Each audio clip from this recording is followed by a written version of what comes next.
Well, good evening, folks. This is Dave Schmidt. I'm your host here again tonight on the Cosmic Connections, and this is the September 29th program. It's nice to be back. I had a 2-week break. Normally, I try not to do that, but it was just, I had some other issues rise up. Last Wednesday, I was traveling back from having been in Sedona, where I was there on September 18th, and I had hosted Gary Renard on his workshop there, and I always do that on an annual basis, and so that's always an absolute great, wonderful time. And then the week before, again, I was there in Sedona. It wasn't practical, but we're back, and there hasn't been a lot of new developing news that has been going on, but I'll get into a little bit of that tonight. But before we do that, Blanca, how are you doing on this fine evening? Doing great, Dave. Enjoying the change of weather. We had a little cooler weather as fall is trying to come in, and lots of things going on in Georgia, about the election and election integrity, and lots of controversy with some of the top brass over here. So that's it. So that's the excitement over here. It's going to be interesting to see how that continues to unfold. I know folks, Blanca and I were talking, before the program about, I was there in Arizona when they made their announcement, and I'm just amazed how the mainstream media just kept saying, no, it confirmed that Biden won, but they won't say anything about the 56,000 questionable ballots that have been referred to the Attorney General. They talk about, it was like 16,000 people had voted twice, and there were some that, had voted when they weren't eligible, and they had all of this, and those are basically illegal ballots, and they don't even talk about hardly any of that stuff. All this is Biden won. So, but this is the opportunity for us to wake up. This is the opportunity to help people wake up to what's really going on, how biased the mainstream media news is. And in listening again to one of the recent, it's a couple of weeks ago, but the recordings, that comes through the Palladians, through Barbara Marciniak, they talk about all this stuff is going on because it's designed to help people wake up. In essence, if we can again use, the analogy from the movie The Matrix, it's helping the blue pill people wake up and start taking the red pill and realize what's really going on behind the scenes in the red pill world. So, well, Blanca, I think anything else that you just want to add, any comments that you'd want to add to that before we get into a program tonight? Well, yes, of course. I totally agree with that observation. And I've seen it. I've seen more people say, well, what's going on? Because things are getting pretty strange to where even people who normally don't pay attention to things are saying, well, what's going on? You don't understand it. And like you say, the mainstream media is totally a propaganda machine, and I think more and more people are realizing it. And if we look, I know a lot of people in school don't get taught history anymore, but if you look at, like when there's a communist takeover in a country, there's censorship, there's these kind of, coercive tactics. There's this legislation that's just meant to, rob the people blind. And we're starting to see these things manifest. And hopefully people will start waking up that this is, basically a takeover of the country. And most people, I don't care what side of the aisle you're on, or whether you're a Democrat or a Republican or independent, most people kind of like the country, kind of like that it's a free country. And so now that they're seeing that those things are being eroded, a lot of people are waking up. So I agree, things are extreme because sometimes it takes that extremity for people to say, what's going on? Well, we're really, really seeing the extremeness taking place in Australia with what's happening there on the V word. I want to be careful about how I say that because YouTube has said that they're going to pull anything that has miscomments about the V word. So folks, but you know what I'm talking about. But if you're paying attention, it is amazing, absolutely amazing, the absolute crackdown that's taking place in Australia about how hard they are. They're arresting people for just putting comments on Facebook that are different than what the mainstream, comments is. They showed this lady who was pregnant, And in 1 hour, she had to go in, and have a doctor's appointment with her pregnancy. And they arrested her because they said her comments was creating insurrections. Just the comments that she had put on Facebook. And so she got arrested and handcuffed and pulled away into jail for that. And I thought, oh my gosh, that's the extreme that some of this is starting to go to. Now, personally, I don't think we're going to see that extreme here in the United States. And why? Because if they start coming to that extreme, you're going to see that the militia folks are going to come out, i.e., the ones with the guns.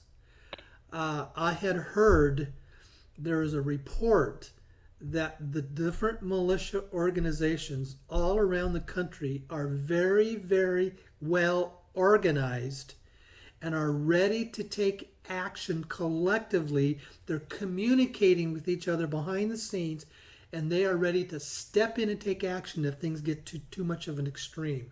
So I've only heard that secondhand, but it tells you that's the big, big difference of why Australia can do what they do, because the people don't have the ability to resist an authoritarian government that has basically gotten out of control. But in the United States, if an authoritarian government tries to do too much, the people themselves will rise up and take action. And I think that's a big, big difference of what we're seeing. But it's just amazing how things are developing. There's crazy times going on right now. So, Blanca, any other comments that you would like to make? No, that's well said. That's the plan, and unfortunately, like you said, the conditions in Australia allows this tyrannical force to operate. The fact that they're kind of surrounded by water, too, it's not like they can just move. That's a pretty sad thing, and absolutely correct. They would want to implement it in every country, because this is a global aspect. This, of course, probably your listeners know that this is a fight for the planet. That there's this tyrannical force that wants to rule the planet, and so each country is having its own fight, based on what's going on in the country. And you're absolutely correct. Fortunately, it's in our DNA to hate a tyrannical government and to fight it if it push comes to shove, and it's in our DNA to have the means to do so, even in our Constitution. Yeah. And that's something they know. So. Yeah. The interesting thing right now is almost like Trump would say, that we're fighting an invisible enemy, right? But I think a lot more people are realizing who the enemy is, because they're not as invisible as before. But if they start putting, their own, boots on the ground to try to coerce people to do something, or, arresting people for putting something on Facebook, then the people are going to know who the enemy is. Yeah. Well, it's back to what we're seeing is this dominance of those that we call the cabal that wants to create a new world order and develop a one world government. Yeah. And what they have to do is that the existing governments have to collapse where they can come in and take control. And we're seeing the control that they're basically doing or attempting to do right now in Australia. And it was interesting. I listened to a very, very good interview that Carrie Cassidy had with Simon Parks and someone else the other day, and they were talking about why we haven't seen more of what we call the strength of the opposition step up and do stuff. And they basically said they weren't completely ready to start taking control because it would create absolute chaos and create a civil war here in the United States. And they said, we're not ready to take actions that would have such strong opposition that people would come out with their guns and it creates a civil war. We're not ready to do that yet. We don't want to take the anarchy to that much of an extreme. And I understand what they're saying. I've been saying in the past programs, our job is to rise up and be the observers and just observe what is going on, not give energy to the lower vibration anarchy that is developing in some places, and stay and rise above it and bring in strong thought energy of just letting it be and just be the observers and not the participants. That's the position of strength. That's the position where we are the ones that are in control, and we don't let it dominate and lower us in our perception and our own energy that we carry about how we perceive what's going on around us. So, any comments yes, it's there? almost like the event. Yeah, it's almost like the events are a master class in can humanity keep a high frequency state of being during a most difficult, turbulent, challenging, mind-boggling time. It's kind of like a major test.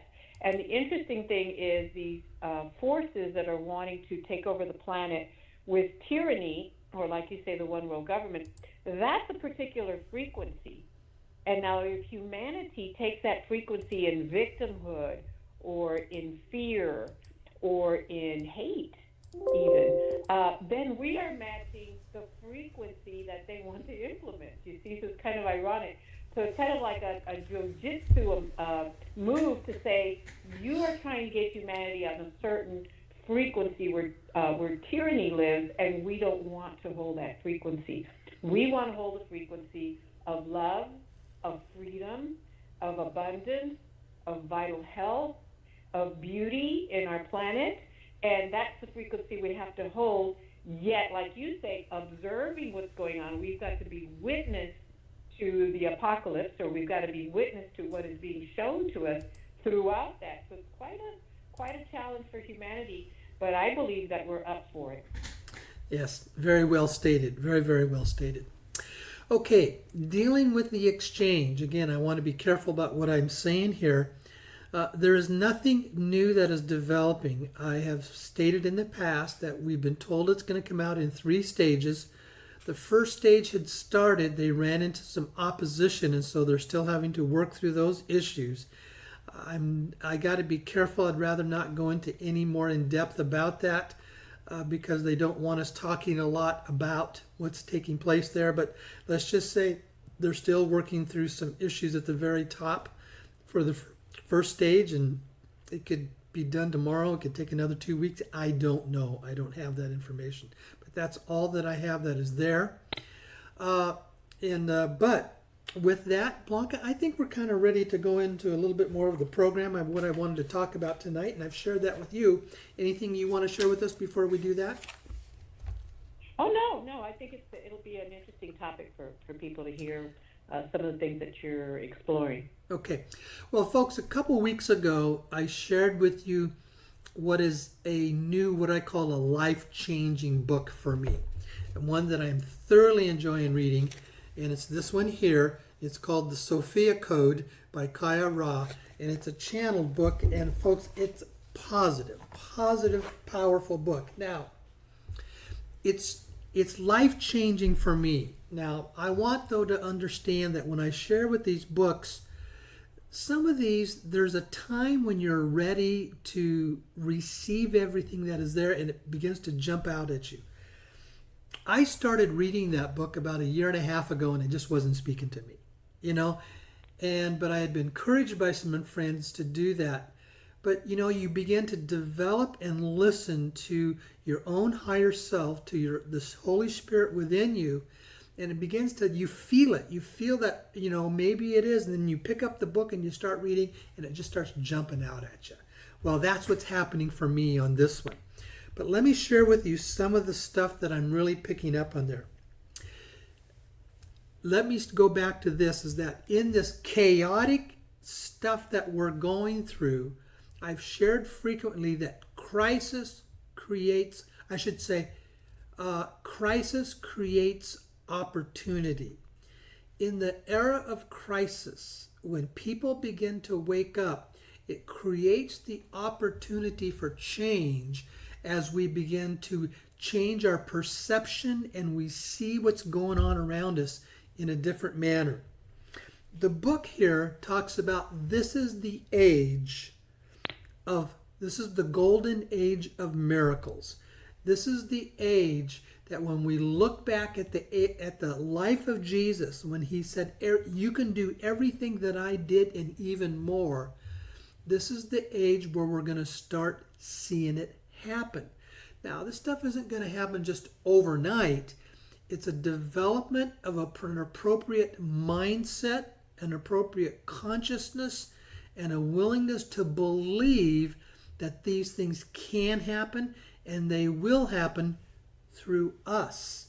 And our question is, do we want to be the participants in the golden age of miracles, or are we just going to be the observers in the golden age of miracles? I don't know about you. I want to be a participant. That's where I want to be. And it takes work. And the work it takes is shifting and changing how you think and what you believe.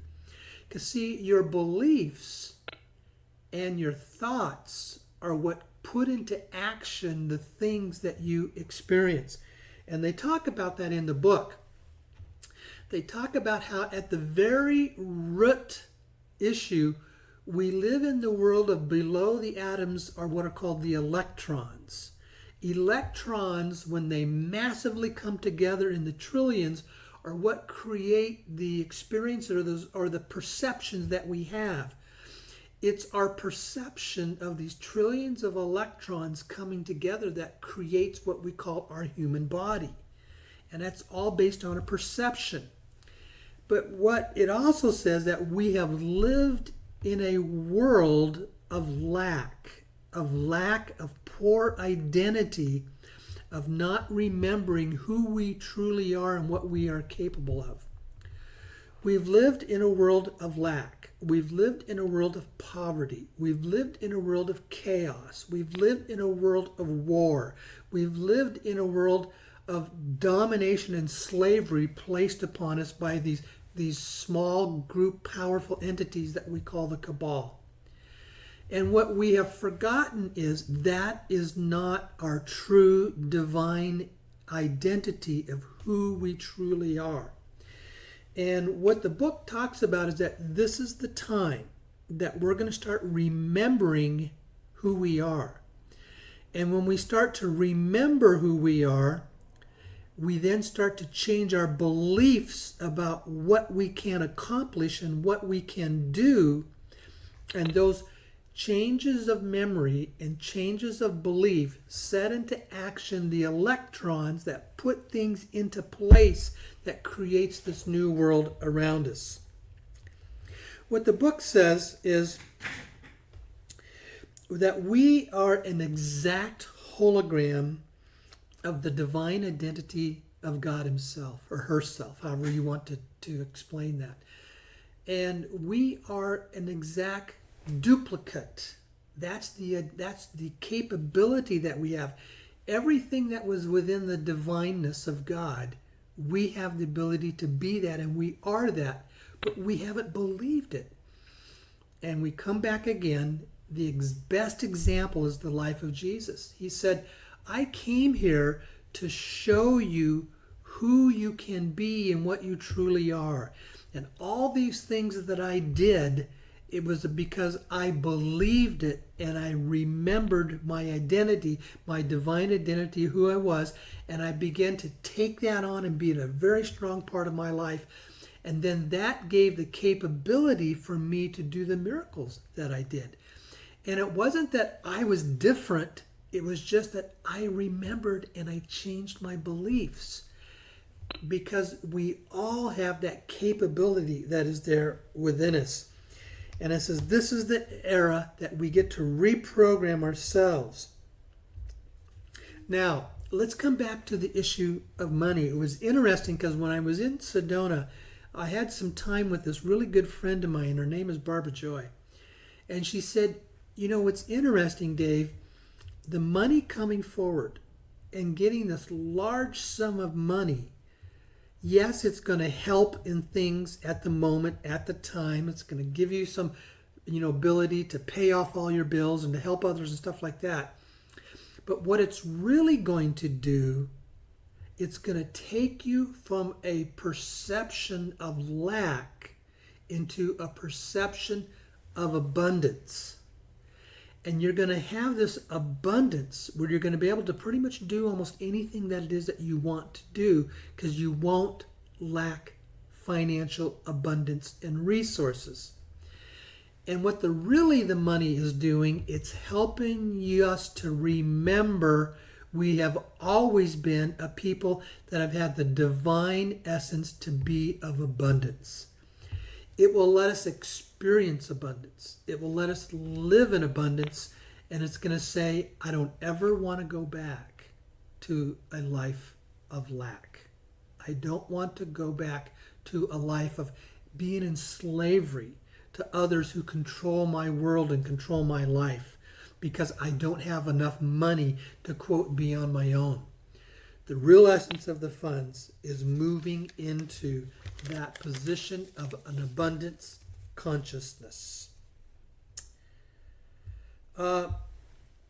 It's interesting because the book that I have been reading and I've shared with you in the past is, the autobiography of Jesus.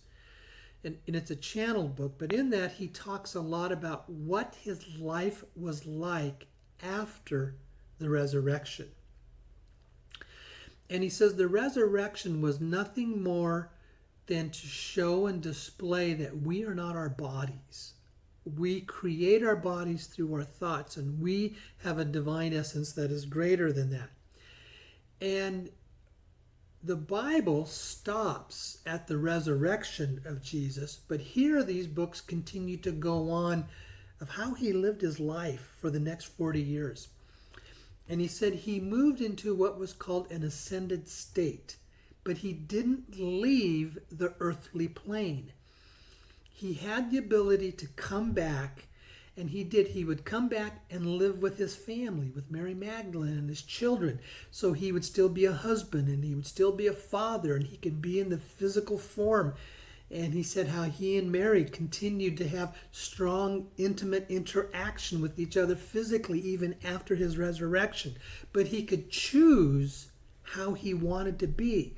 He could choose to be in total physical form, or he could choose to be in his ascended, multi-dimensional form, and he could teleport himself and go anywhere he wanted to. So he would go off into other parts of the world and stay there for months teaching people about a resurrected life, that this is who you are. This is your true identity. This is what you are capable of. And again, he is saying this is the lifetime. This is the era. We're going to start understanding that and moving into it. The very fact that I'm here talking about this, and I'm not the only one. There are scores and hundreds of others that are saying the same thing. And the fact that we have this ability to communicate with thousands of people on a weekly basis, or however often we not want, through the internet. This is the era of change, of moving into being an abundant humanity and moving into the capability of ascended light being lifestyles. That's the stuff that we have. And all of this is a shift and change that takes place within our DNA. And we're beginning to experience this change in our DNA taking place. So, I think, Blanca, with that, there's not a lot more than I want to share other than, folks, I would encourage you to read this book. If you're not quite there, find a book that speaks to you, that calls out to you. If you don't know that's part of the process. That's part of our growth process. It's part of our awareness process. If you don't know one specifically, then just begin to pray. Go into a meditative state and says, what is it that is good for me at this time? And watch that book that is good for you, or maybe listening to somebody. Watch it find you. It will find you, because you see, like energy attracts like energy. And when you're putting out that energy that you want something that's going to speak to you at the level of your soul, watch the energy of that find you. And this is the book that's finding me right now at this time in my life. So, Blanca, let me just turn over to you and anything that you would like to share with us on your comments tonight. Well, this is a theme that we've been talking about and building and learning more about, and the listeners, I'm sure, also, that we've been pretty much scarcity programmed. Let's put it that way. If we really step back and look at what human beings can do and have done, even with the controllers manufacturing scarcity and mind controlling us to think that that's a natural state of being, now we're waking up to say, well, that's actually been imposed on us, that the world is actually pretty abundant, we're abundant as well. And as we wake up to that, then we can change our minds about how we think about abundance. And I like a lot when you said that, like, for example, right now we have the ability through the internet that we can talk with people across the globe. We can talk to thousands. We can talk to millions. See, someone who is of abundance consciousness would recognize that as evidence of abundance, whereas before we couldn't do it, and now we can. So if people are saying, well, how can I develop an abundance consciousness, I would say look for it. Look for it. Just watch nature. Watch the squirrels, that they can find food, the birds, etc. You know, I always think it's abundant because I actually feed the hummingbirds. And the hummingbirds will come here in Atlanta, at least where we're at, they'll come like in late June or July. And these things are they've got me so well trained, Dave, that when they come back, they'll actually fly in front of my window so I can see them. And when you see them, oh, it's time to put hummingbird food out. See, so they know about abundance, you know. They show up and expect that they're going to get fed, and sure enough they do. I'm very well trained. Well, we've got to have that expectation as well, and the trust that it's coming, and then we've got to recognize it when it does come.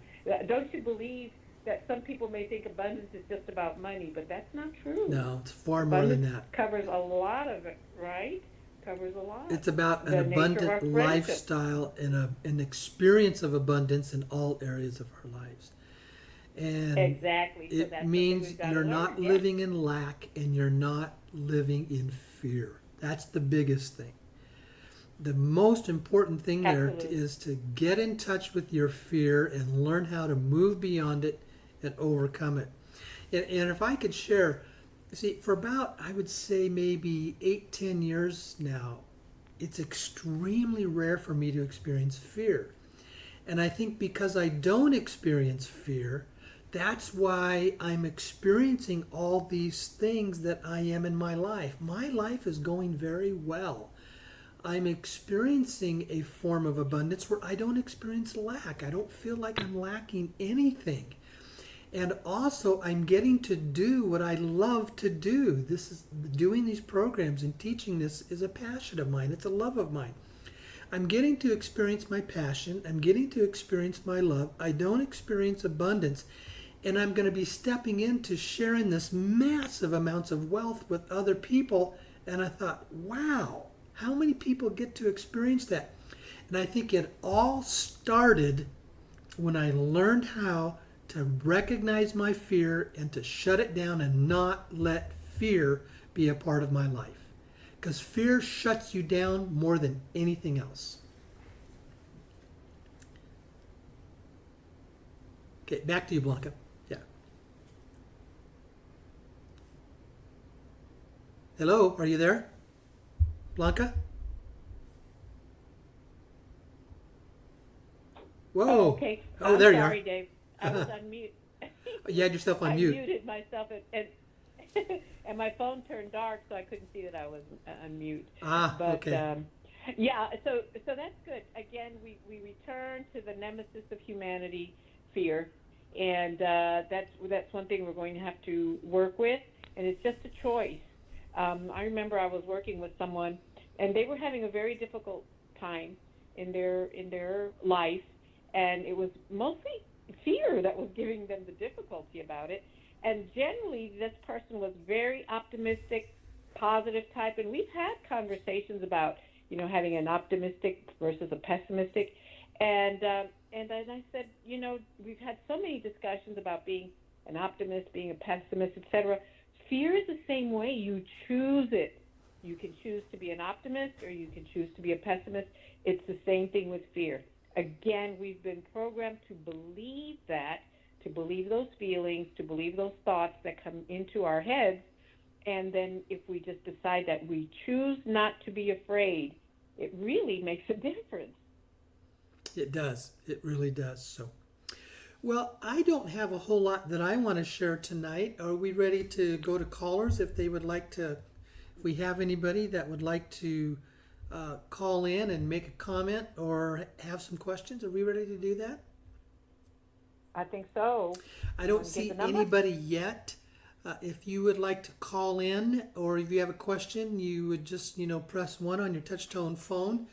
First of all, the number that you call in is 515-605-9356. Again, that number is 515-605-9356.